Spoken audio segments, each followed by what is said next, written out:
শেখ হাসিনাকে উৎখাতে যুক্তরাষ্ট্রের কোনো ভূমিকা নেই বলে জানিয়েছে হোয়াইট হাউস। স্থানীয় সময় সোমবার নিয়মিত ব্রিফিংয়ে একথা বলেছেন হোয়াইট হাউসের মুখপাত্র কারেন জিন পিয়েরে। এদিকে সাম্প্রতিক সহিংসতা নিরপেক্ষ ও স্বচ্ছ তদন্তের দাবি জানিয়েছেন জাতিসংঘ মহাসচিব অ্যান্তোনিও গুতেরেস। মনিরুল ইসলামের রিপোর্ট।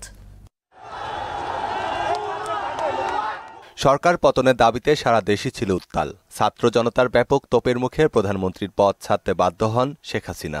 আশ্রয় নেন প্রতিবেশী রাষ্ট্র ভারতে। এরপরই দায়িত্বে আসে ডক্টর ইউনূসের নেতৃত্বাধীন অন্তর্বর্তীকালীন সরকার।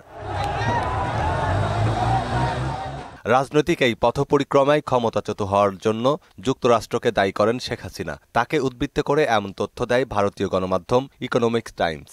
এতে বলা হয়, সেন্ট মার্টিন দ্বীপ লিখে না দেয়াতেই ক্ষমতা ছাড়তে হয়েছে হাসিনাকে। তবে বাংলাদেশে মার্কিন হস্তক্ষেপের এমন অভিযোগকে ভিত্তিহীন ও মিথ্যা দাবি করেছে যুক্তরাষ্ট্র। হোয়াইট হাউসের মুখপাত্র কারিন জং পিয়েরে প্রেস ব্রিফিংয়ে বলেন, বাংলাদেশের অভ্যন্তরীণ বিষয়ে হাত নেই যুক্তরাষ্ট্রের।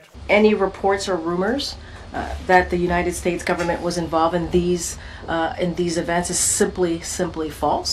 That is not true. This is a choice for and by the Bangladeshi people. We believe that the Bangladeshi people should determine the future of the Bangladeshi government, and that's where we stand. বাংলাদেশের সহিংসতার ঘটনায় উদ্বেগ জানিয়ে মানবাধিকার রক্ষায় একসঙ্গে কাজ করার আহ্বানও জানায় দেশটি। Any type of human rights issues here, the president has been very consistent in speaking loud and clear.